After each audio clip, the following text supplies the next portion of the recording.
Good afternoon, depending on what country you're joining us from in this virtual session of the Ministerial Forum for Latin America, high level for this year 2021. My name is Inka Matila. I'm the resident representative of the United Nations Program for Development in Dominican Republic, and I am here with the pleasure of facilitating this closing ceremony. Welcome, everyone.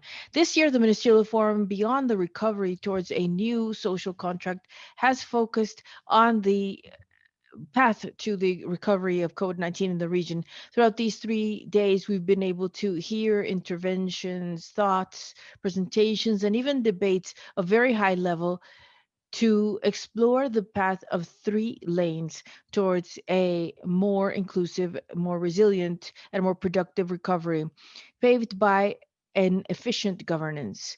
Our administrator, Rahim Steiner, also in the event of the launch of our global report launch on human development, highlighted the significance of sustainability in the core of these recovery efforts. We've been able to also see the 3 tables, thematic tables that were focused on critical matters for the recovery of the region, Latin America, social protection, and fiscal systems for resilient societies, digital transformation that's inclusive as a mechanism of inclusive productivity, inclusion, and resilience, and strengthening of effective governance. And the need of this search for a new social government, the key element in this forum. Clearly, we've also seen in these excellent interventions that this pandemic, beyond its impact in health and the social economic impact, it's been interacting with the pre-existing gaps in the pandemic, interacting and creating a new type of challenges. As in the session of social protection, the representative of Chile said this very clearly, the invisibles were very visible in the pandemic. That's why we have the significance of this point in time and this forum. They've been key, as the excellent Alicia Bárcena has showed us. We're at the risk of losing 1 decade in economic matters and 2 in social matters. But it doesn't have to be so. In this new era, we have a choice. I would like to highlight that in addition to this historic context that puts us in a very particular context in this forum, we've also seen in the practice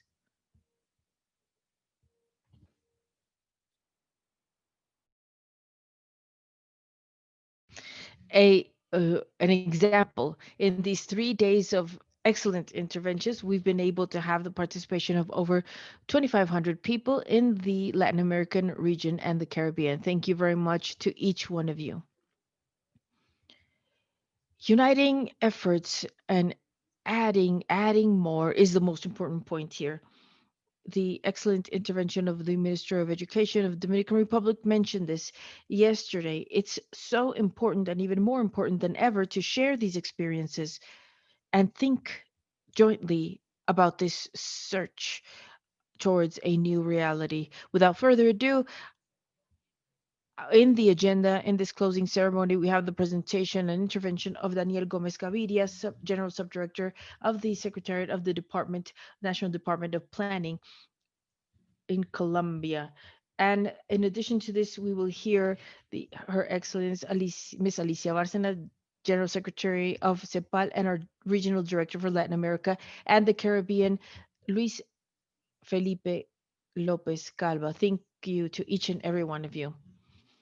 We're going to hear the intervention, Daniel. Thank you, Inca. A special greeting to everyone, especially Alicia Bárcena, Luis Felipe Lopez Calva. Congratulations, and we're very grateful for this invitation to this event, this closing event, and with an excellent program of 3 days with such an important topic for the region.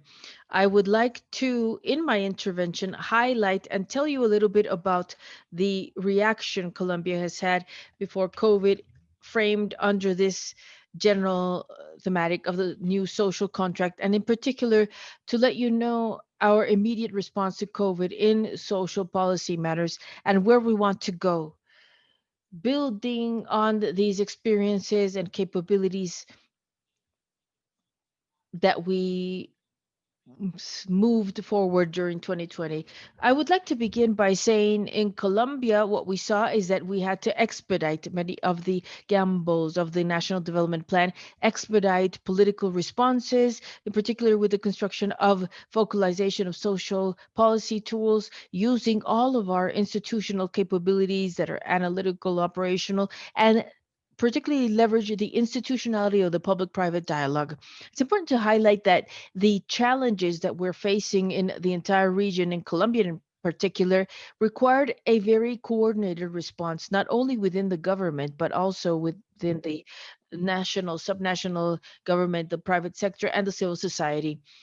In this framework, then we have built an immediate response to COVID, where we had a significant component of the social policy, and I'll let you know about this in detail. And immediately, this led to the construction of reactivation policies in Colombia. The intersectoral long-term policies are built through CONPES documents, and they're approved by the National Council of Economic and Social Policies. The COMPAS documents are the vehicle of policies that have allowed for us to articulate and coordinate efforts to effectively respond to the pandemic. Colombia, like all of our countries in the world, and in particular Latin America, have experienced the consequences of the pandemic, not only in economic but in social terms. And this is very closely related. In particular, in Colombia, we quickly saw that COVID was going to be impacting in poverty rates, and it was going to also impact a large portion of the vulnerable society, and it was also going to impact the informal economy, and informality has a severe role throughout the emergency, and it was also going to impact the sustenance of thousands of vulnerable people.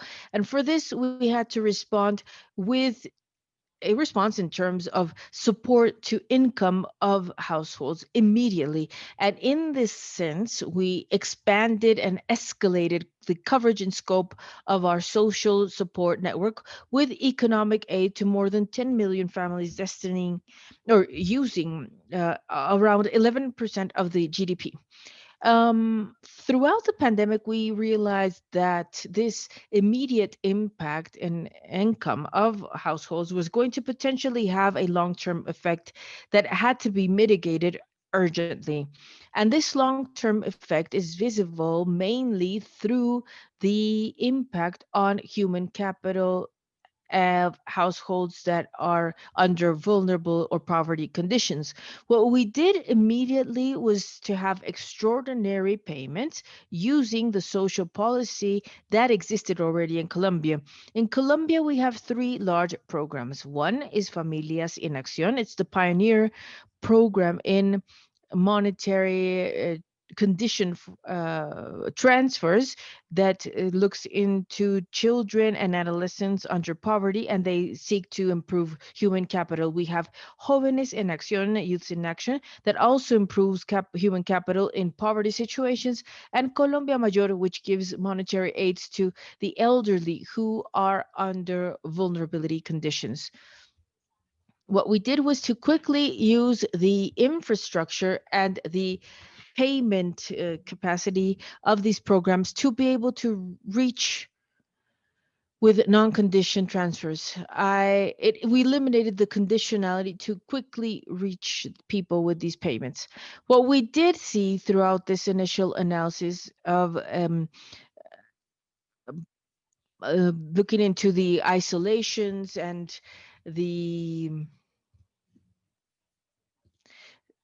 and the economic deceleration, we saw that many households that weren't on the radar of social policies were going to go under poverty conditions, that we had to enhance our capabilities throughout a new program. So what we did was to think throughout a program of non-conditioned monetary transfers to cover this layer of the informal vulnerable population. We had two quick response programs. First, we have Solidarity Income, Ingreso Solidario, and then the VAT compensation program. This VAT compensation program was a program that didn't come with COVID. It came upon before COVID as a program permanent, that was permanent in nature, that would uh, basically compensate the aggressiveness of the added value tax in Colombia for certain compensations for the most vulnerable populations and households. When COVID arrived, we had thought of it as a pilot program that would start with 300,000 households in 2020. And to respond to COVID, what we did was to escalate this quickly to reach 1 million households.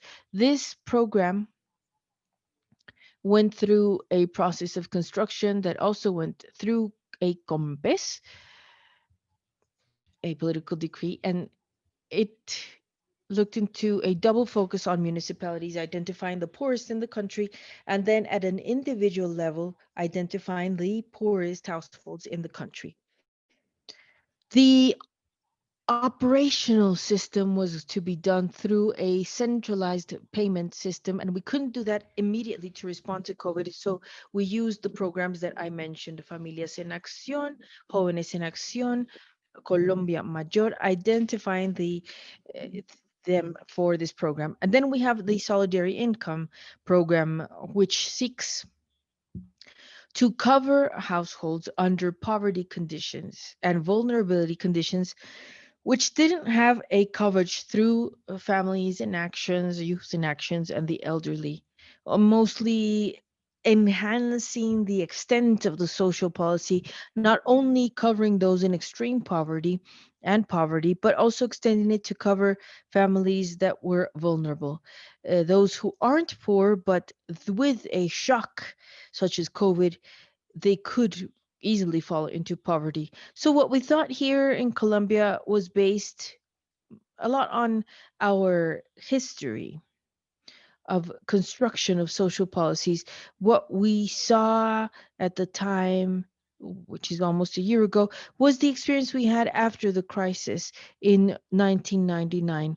Colombia has the fortune of only having 2 years of recession in the past few years, 99 and 2020. But 99, we didn't have this network of social support of these three programs. And what we did was that in the poorest households, they reduced their consumption of food,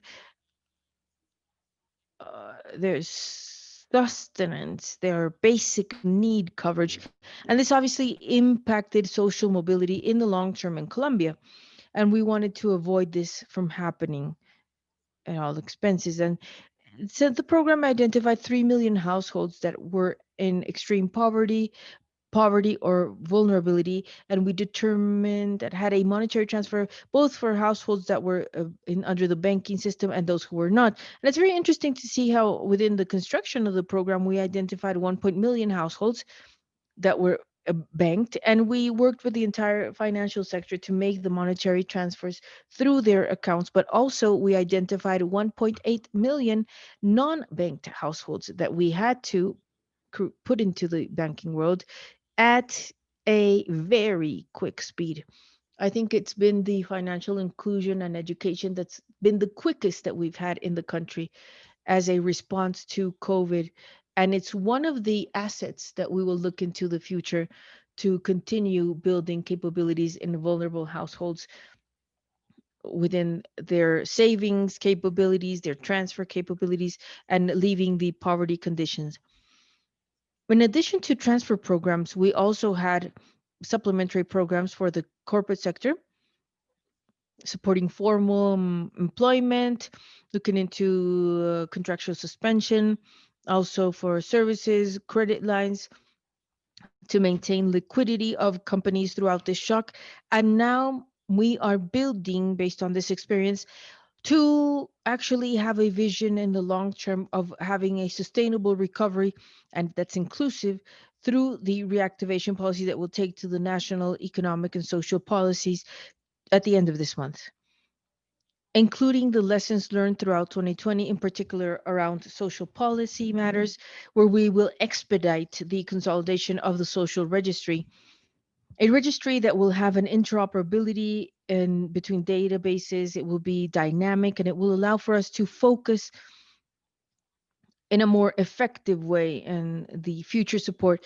And it will also allow for us to have a much more resilient system to be able to respond to similar shocks in the future, having a reactivation, not only a rebound in 2021, but actually a an inclusion with sustainability in the long term. So with this, I will finish my intervention. I would like to thank you for the excellent program and the thoughts that we have listened to in the past days.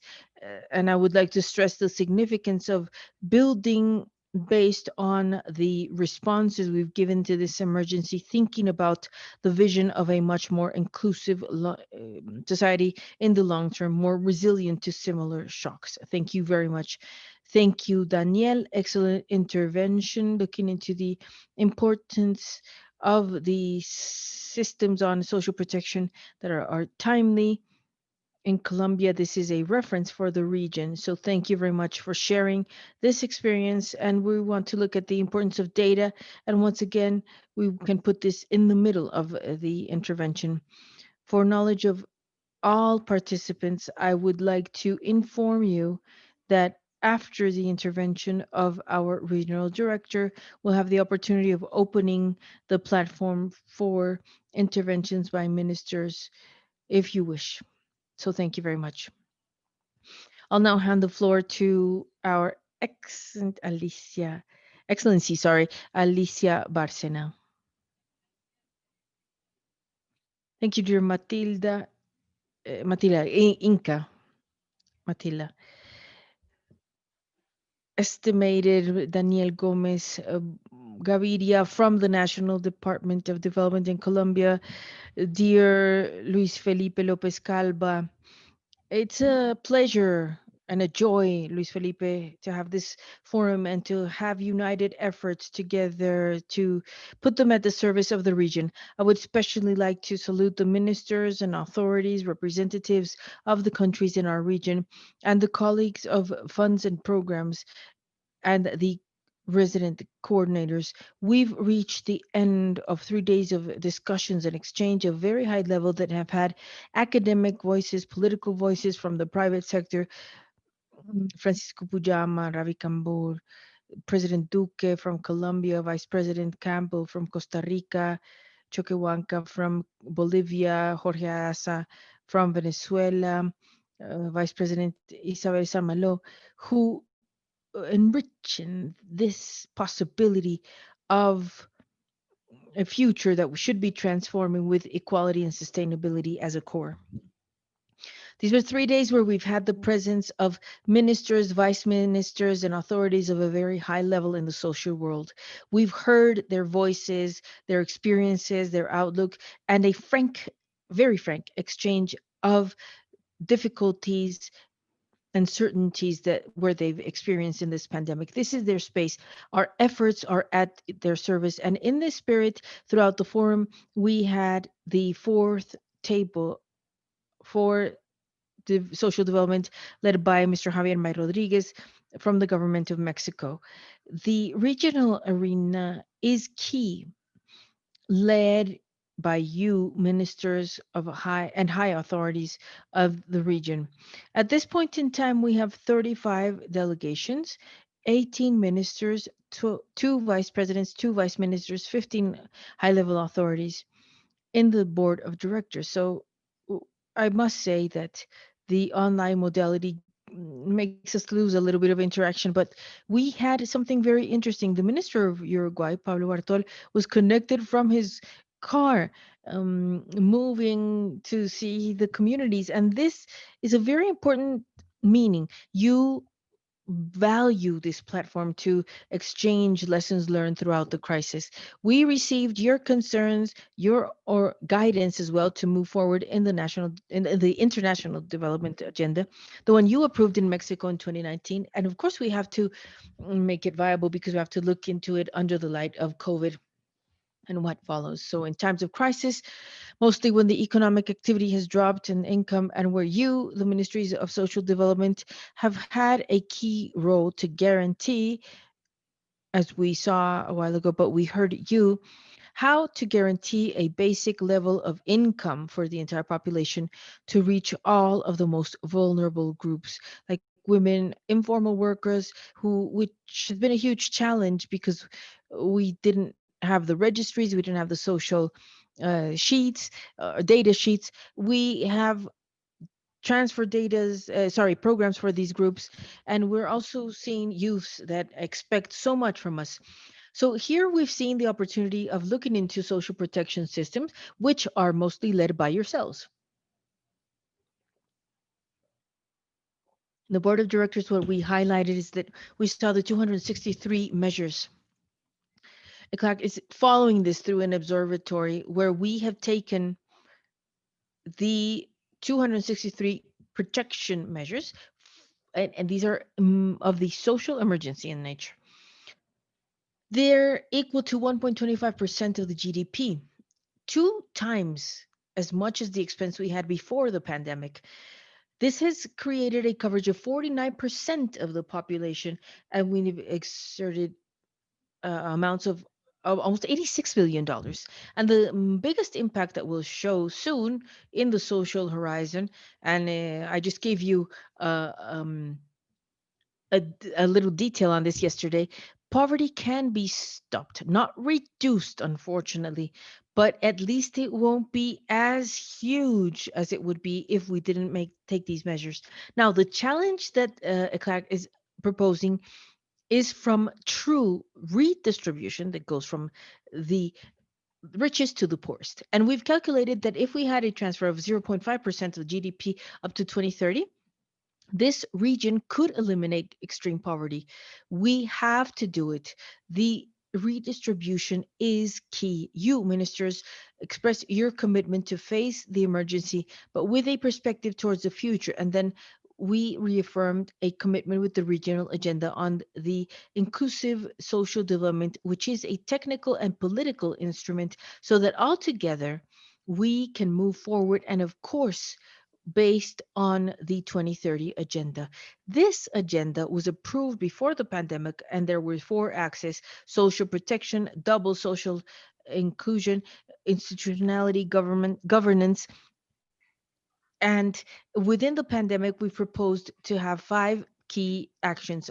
Obviously, each one of you has to look into them. First of all, basic emergency income. Second, to foster care systems and inclusion of women. Women are over 50% of the population, investing 1% of the annual GDP in the inclusion of a basic digital basket for all, sustaining public expense with active public policies and rethink on social protection systems.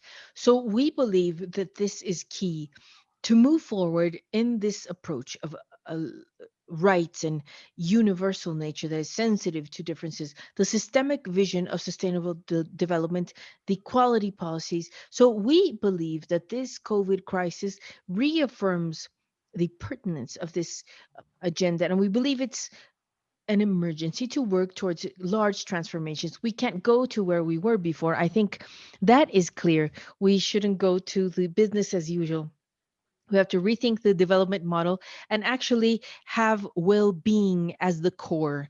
And of course, we also should continue in terms of this classification of the economy. I thank Peru to put this in the agenda, to look into this area of rating the middle income countries. I think we have to talk about vulnerabilities and gaps, and we have to consider this for the international cooperation so that international cooperation doesn't exclude us. We're thinking, of course, of countries from the Caribbean, which are so vulnerable to climate change and disaster.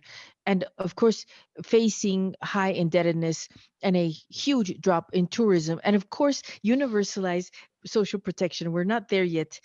This is a goal, but we don't have to lose this north from our sight, this direction we would like to lead the society towards having a sustainable society and a balance of the population coverage, sufficiency in our benefits, and availability of financial resources, because if we fail in one of the three, we won't be able to reach our goal.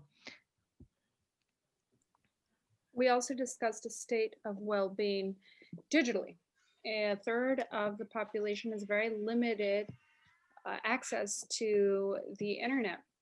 We have to invest in connectivity, internet speeds, and capabilities to include this inclusion, this digital inclusion, and enable our population to uh, teleworking, remote working, and also access online to the government. I want to thank the UNDP for taking on the agenda of governability. Without that, we cannot have significant impacts, both fiscally and socially, that will benefit everyone and that will redistribute income and ensure its equality, that will facilitate cooperation regionally so that we can really discuss region by region. Does anybody have a mic on? Thank you. Okay. Anyone? Okay. Anyway, so the idea is to strengthen cooperation and integration, because problems are not just based on the borders of every country. Every country is doing what they can, but we need solidarity both regionally and locally, especially in regards to the vaccine. We've established a document called Building a New Future, Transformational Recovery with Equality and Sustainability. What we're trying to do is to propose how we can come out of these three structural crises that are just trapping us in Latin America and the Caribbean: the instability, low growth rates, and we have this external inequality imbalance, which is a Damocles sword, and the environmental risk that threatens to destroy our nature around the globe. These are crises that are all related. We have to seek ways to drive sustainability where the equation between the market and the state needs to change. And also, we need to generate synergies between state and private PPPs, community initiatives that will undoubtedly be at the core of structural change. And I reiterate that a social and political pact that renews the legitimacy of the digital arena. We need to make progress in this way. In unequal societies, concentrate public lack of transparency, and this becomes a political cauldron. Many have mentioned that 1 decade may be lost, and perhaps even 2 in social matters. But what do we have to do? We have to avoid uncertainty. We have to assume the fact that this crisis will last longer than expected, have access and timely distribution of vaccines, because we need to look at this concentrated extractive model that has defined our regions, such as in Honduras, that creates instability and privilege. This culture of privilege, the lack of commitment to the social change, excessive policies of social politics. Additionally to that, corruption, violence, all of these things have really just added to this dissatisfaction, anger of the population regarding to democratic policies and practices. I think the public institutions must and can facilitate the building of these pacts, calling on all coalitions. The hope is audacious, hence we have to be audacious. We want to be audacious. We must be audacious because times are changing. Our future demands it of us. We need to have expansive policies, industrial policies that are associated to a green pact that will target the deterioration of our environment, decarbonization, and our progress hand in hand with our ecosystems. And for women, the future will be feminist or not. International cooperation is needed in these difficult times, and it's absolutely necessary with solidarity according to the needs of our peoples and not according to the agenda of our donors. Finally, I would like to highlight the huge collaboration between Eclac and UNDP.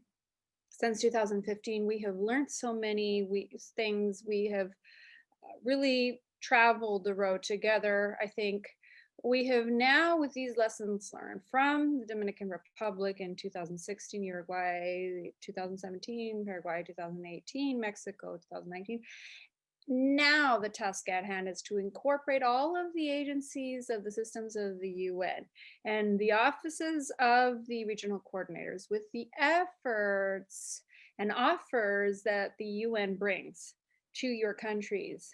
With great pleasure, as we mentioned yesterday, the fourth Conference of Development and the 13th Forum will be done at the end of the year with the support of Antigua and Barbuda for offering to host. Thank you, ladies and gentlemen, for committing to this, for giving life to this community, which is indispensable. I would like to say goodbyes. Of course, with words from Neruda. I'm in Chile, and I would like to highlight these words from Neruda, the efforts that are being carried out today and tomorrow. Neruda said, "What a life it is for us, for our people, and the efforts, the songs of the broken lives and the broken power of men and women," I would add. But we're going to change Earth. We're not going to move towards naked death. We will change your hand in mine. We will change the night. We'll change life so that your image, Latin American and Caribbean folk, will be highlighted by light. Thank you, colleagues, all of the colleagues from UNDP, everybody from Eclac. Good afternoon, and thank you all. Thank you, Excellence Alicia Barcena. And thank you for reminding us of the common denominators and the differences that we have from each of the countries. It's truly important to seek this new reality, to find it.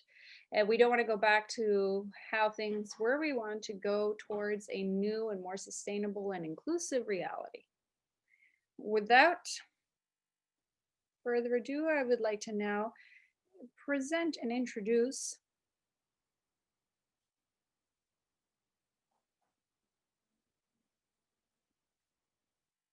now we're going to invite our General Director, Luis Felipe Lopez Calva. Thank you. Thank you, Inca. Thank you, Diego. And thank you so much, Alicia.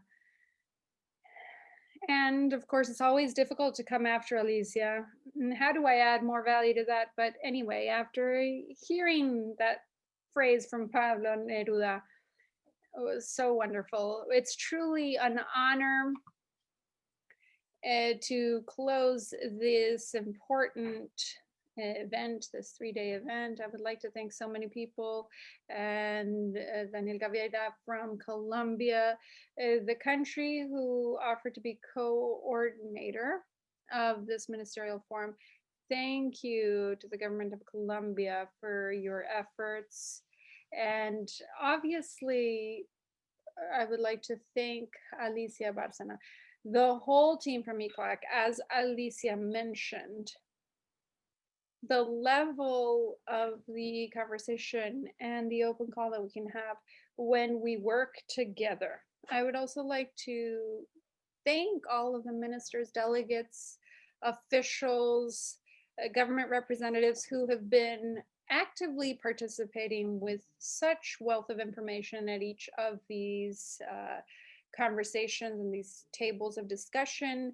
The forum is yours, and your commitment has been so important to share experiences. I would also like to thank all of the regional directors and the system of the UN that supported actively the process of this meeting. Thank you, ladies and gentlemen. And of course, our resident representatives of the UN in each of the countries.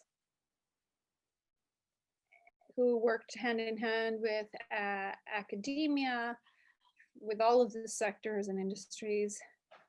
It's truly been a pleasure. Thank you all, and the resident coordinators who have been participating from the system of the UN, who have been so active during this forum.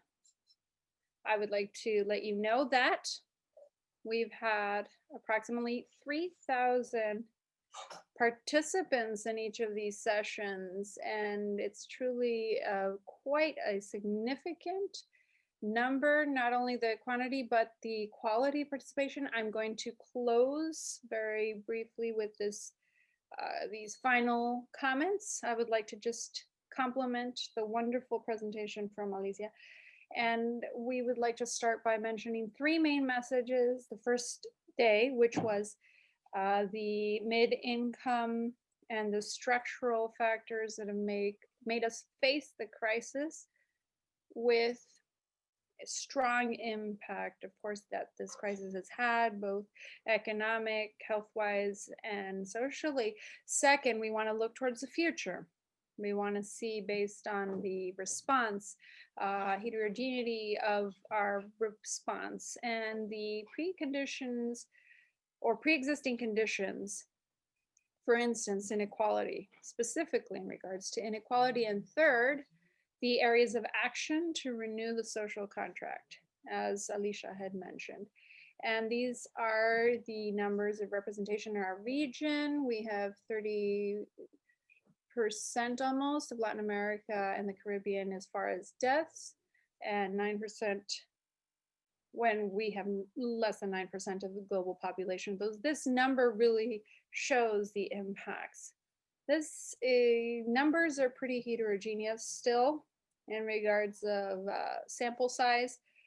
We see the bounce back of the economy and then the adjustment to growth factors, which is insufficient for the region. And we also had conversations regarding governance. We had the discussion regarding productivity, and it's very timely in discussing the environment. We also had the Global Human Development Report by the UNDP. We see that we're trying to have recovery, but a sustainable recovery. And these are the statistics that have been shown.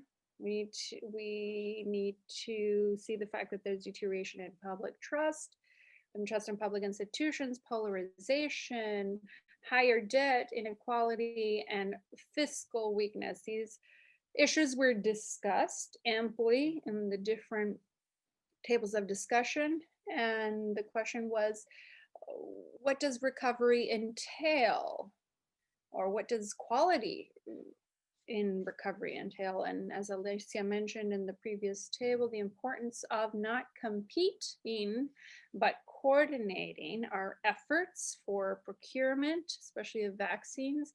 We discussed countries that are facing challenges such as sanctions, embargoes, and that has hampered their access to vaccines. And we've discussed how to proceed with a regional effort, the institutional capability of having a quality fiscal management. And we discussed international ratings and debt, and the importance of reducing the short-term burden that these agencies have on countries, and then have access to lower rates, lower interest rates and funding. And then we discussed recovery of some effective governance actions, and we had Mr. Vice President Choquehuanca discuss this in his presentation. We also had discussions from Ecuador and Mexico in the next round table of discussion, and we discussed the agenda of interinstitutional governance. And these are central points in recovery of the social fabric. We mentioned here the predominance of the red here, school closures, such a high level of schools that were closed, and yellow, which were partial openings related almost entirely to the wealthiest population and those that stayed open.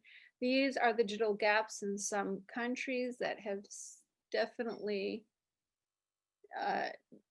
hampered access for some of the population. We heard from AT&T closing digital gaps would have economic impact equivalent to the Brazilian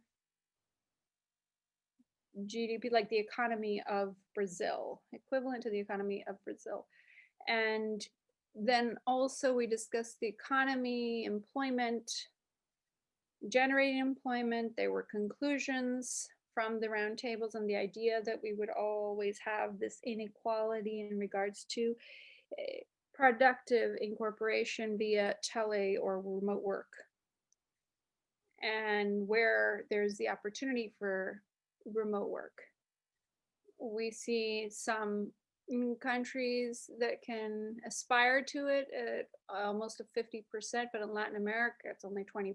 So then we moved on to the fact that our citizens in Latin America don't feel like the response has been equal, despite the enormous effort that governments have done to protect the most vulnerable and be effective in response. This is a matter of perception. We have to continue working on changing these perceptions. These are some of the main points where we need to rethink social protection and tax systems, as mentioned and said. This social resilience needs to be sustainable and produce growth. We also discussed gender factors and also the quality of recovery, how political representation can improve quality of recovery. And Alicia also mentioned digitalization. Inclusive digitalization is a central mechanism for resilience and also improves governance. And finally, this idea of how to change some of the policies that are in existence, that are current, and how to change some of the rules of the game that prevent the system from representing certain members of the population. And finally, new coalitions around these development goals. All of this discussion was carried on the different roundtables, and we also focused on these four core factors: social protection, universal and strengthened care, green economy, effective governance as a core factor, and digital disruption that could improve inclusion and productivity. Finally, I would just like to mention one more thing in concrete from UNDP. Our 15 acceleration labs, which are innovation injection offices. We have 100 globally and 15 in Latin America. UNDP is an institution that offers quality local solutions with global expertise. And the idea is to have more presence globally. But I want to mention that this is an effort by the whole system. We've discussed this in the different sessions. Alicia has mentioned it, and we've discussed this with other delegates and leaders. We have discussed this in the Ministerial Forum. We created a new collaborative platform where we'll have consultation for the Regional Forum held in March 2021. This is done together with Eclac, the Secretary General.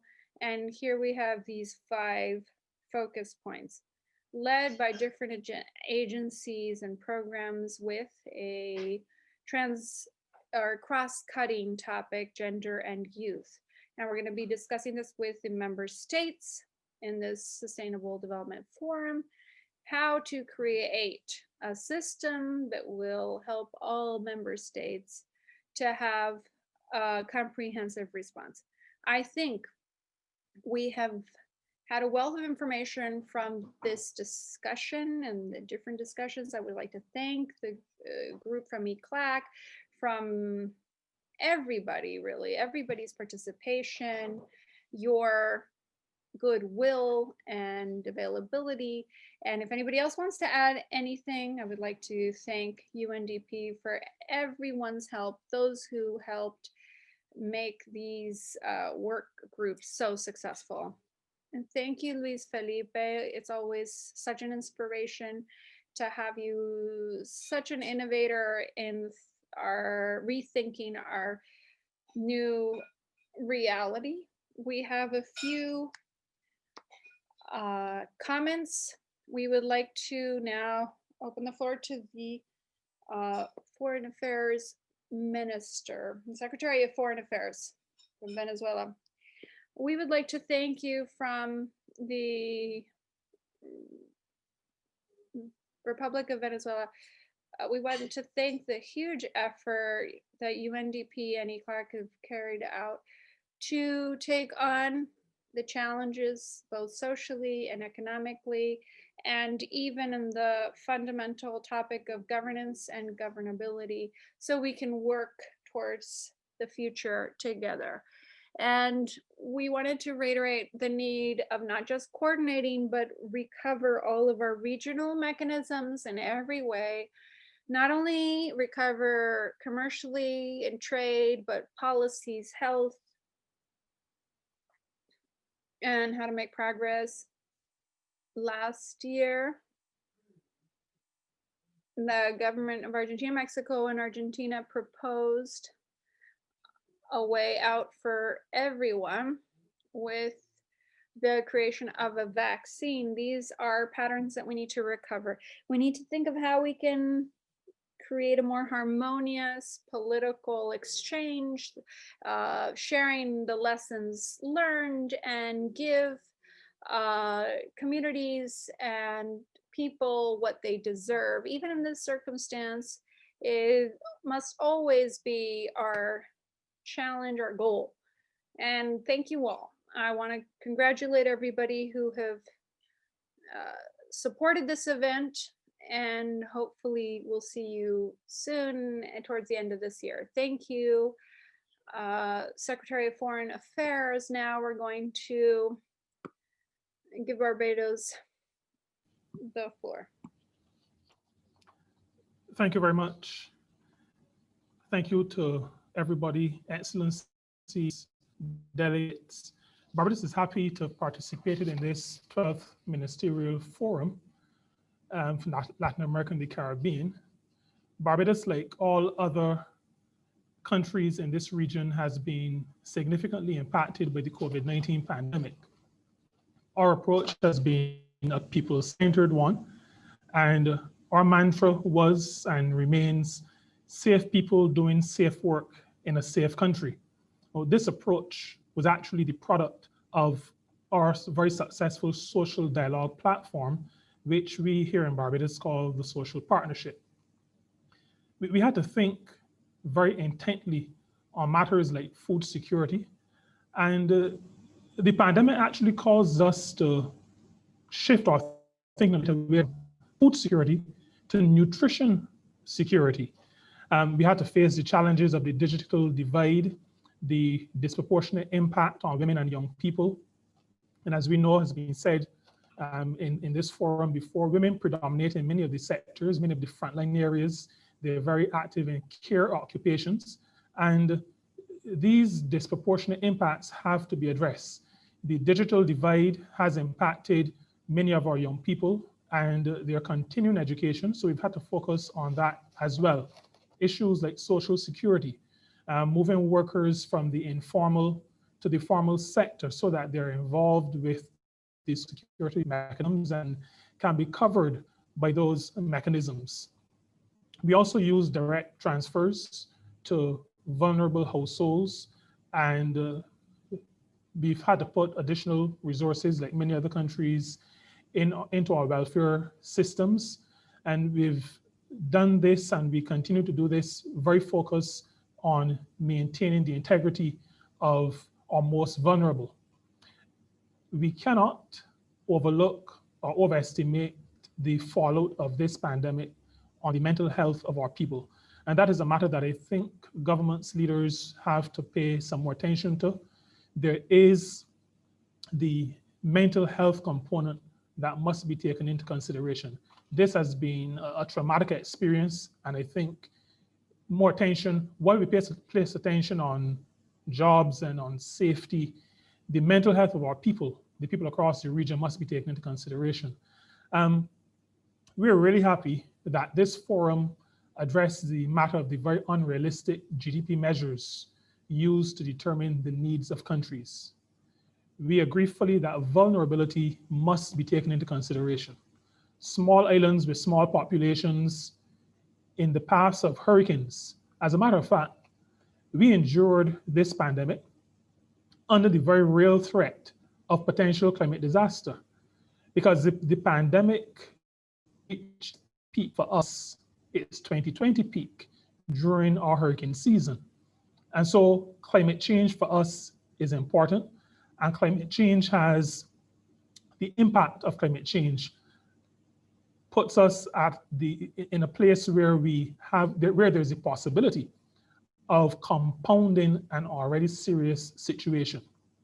So I just wanted to thank UNDP, Eclac, and the government of Colombia, government and people of Colombia, for facilitating this excellent forum.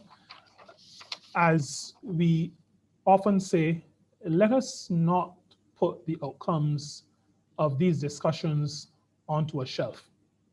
We have discussed real issues, significant issues. We do not know what lies before us in terms of things that can negatively impact, but let us use this situation to prepare us for what could lie ahead of us. We are all engaged in what we refer to as the important work of nation building, and in this context, region building, building countries so that the people of our region can enjoy a reasonably good standard of living. Thank you very much, UNDP, Louise, Excellencies, ladies and gentlemen. Thank you very much.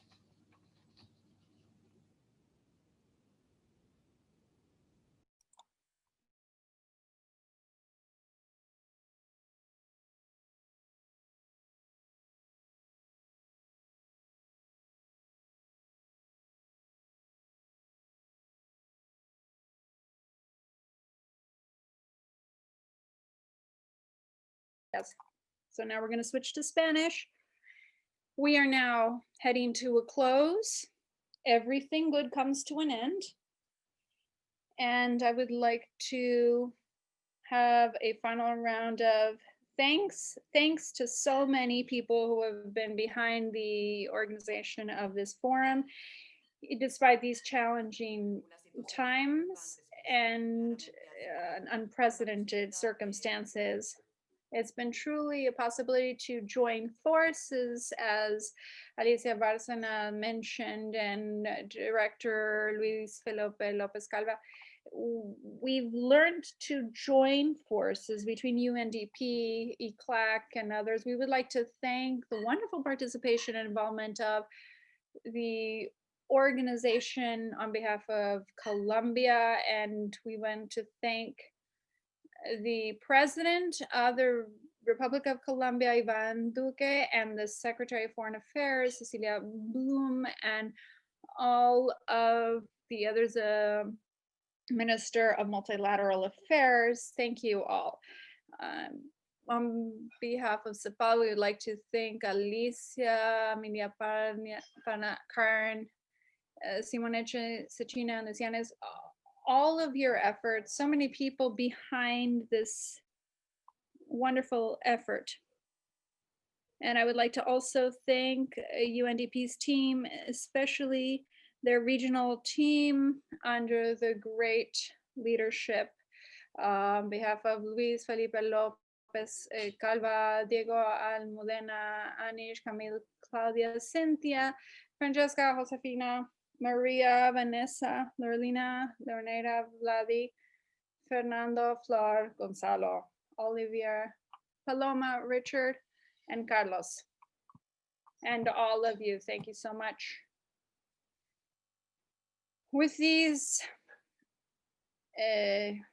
with this gratitude, we would like to close this wonderful forum that we held with the institutions, but also all of the participants that were here. We want to thank you all for your participation and for your commitment.